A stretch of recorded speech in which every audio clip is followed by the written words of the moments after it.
صلی اللہ علیہ وآلہ وسلم۔ تم جہاں بھی ہو مجھ پر درود پڑھو، تمہارا درود مجھ تک پہنچتا ہے۔ صلو علی الحبیب صلی اللہ تعالی علی محمد صلی اللہ علیہ وآلہ وسلم۔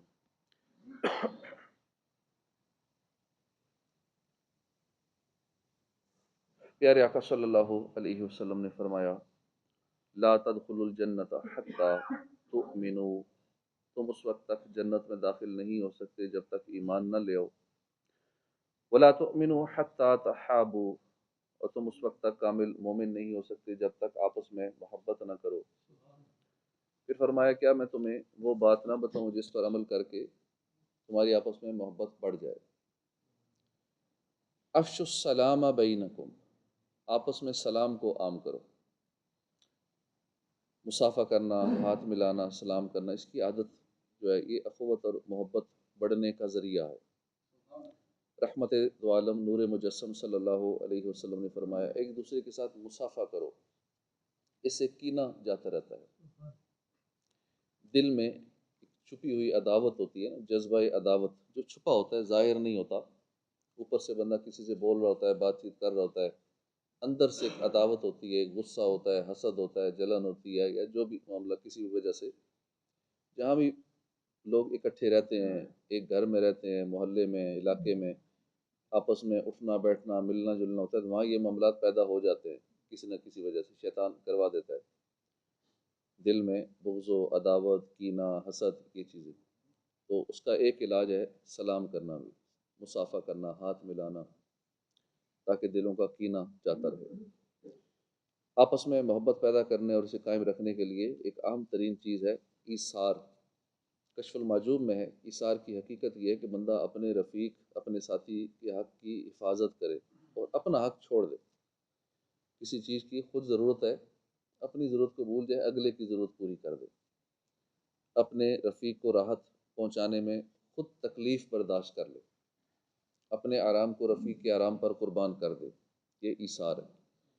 ایک دوسرے کے لیے آگے بڑھ کر قربانیاں دینے کی عادت بنائیے، دوسروں کو راحت پہنچانے کا ذہن بنائیے۔ جب ہم اپنے مسلمان بھائیوں کے ساتھ ایسے مخلص ہو جائیں گے، ان کی خاطر قربانیاں دینے کا ذہن بنا لیں گے، تو انشاءاللہ آپس میں محبت بڑھے گی، مسائل حل ہوں گے، اللہ نے چاہا تو باہمی اختلافات کا خاتمہ ہو جائے گا۔ آپس میں ہم آہنگی پیدا کرنے کے لیے ہمیشہ دوسروں کے خیر خواہ رہیے، ہر ایک کا بھلا سوچیے، کبھی بھی خود غرض مت بنیے۔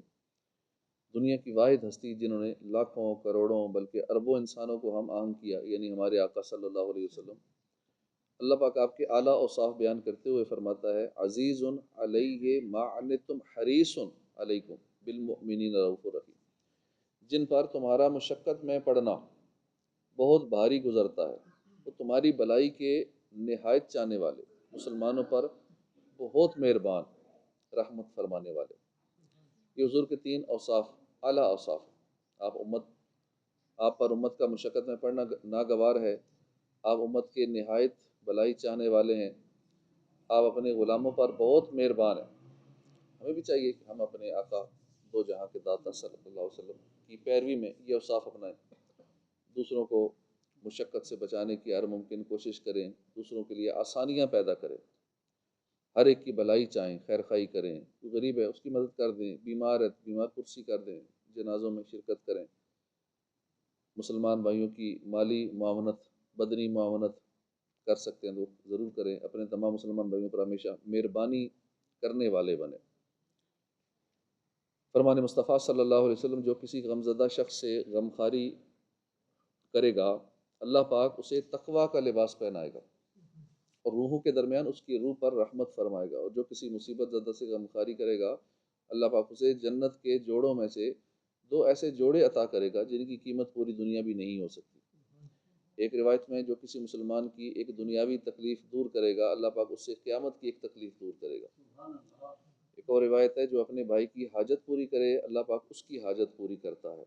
حدیث پاک میں سب سے افضل عمل مومن کے دل میں خوشی داخل کرنا ہے، پھر چاہے اسے کپڑے پہنا کر ہو، چاہے اسے کھانا کھلا کر خوشی ہو، یا اس کی ضرورت پوری کر کے خوشی ہو، جس طرح بھی کسی کے دل میں خوشی داخل کرتا ہے تو اس کے یہ حدیث پاک کی فضیلت جو ہم نے سنی ہے، اللہ پھر اس کی حاجت پوری کرتا ہے، اور سب سے افضل عمل خوشی داخل کرنا مسلمان کے دل میں۔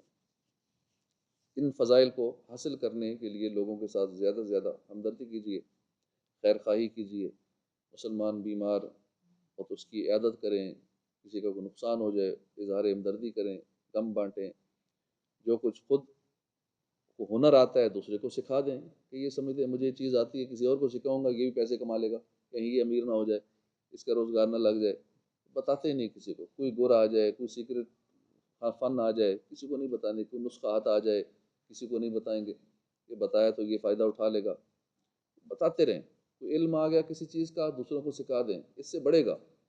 جیسے آج کل نئی سے نئی ٹیکنالوجی آئے دن آ رہی ہے، اے آئی کے نئے نئے ٹولز آ رہے ہیں، اور نئے نئے کمانے کے طریقے آ رہے ہیں، ای کامرس کے نئے نئے گر آ رہے ہیں، وہ پتہ لگتا جاتا ہے، کہیں سے کبھی کوئی ویڈیو سن لی کچھ سیکھ لیا نہ فوراً کسی کو سکھا دیں گے، اپنا علم اور بڑھ جائے گا۔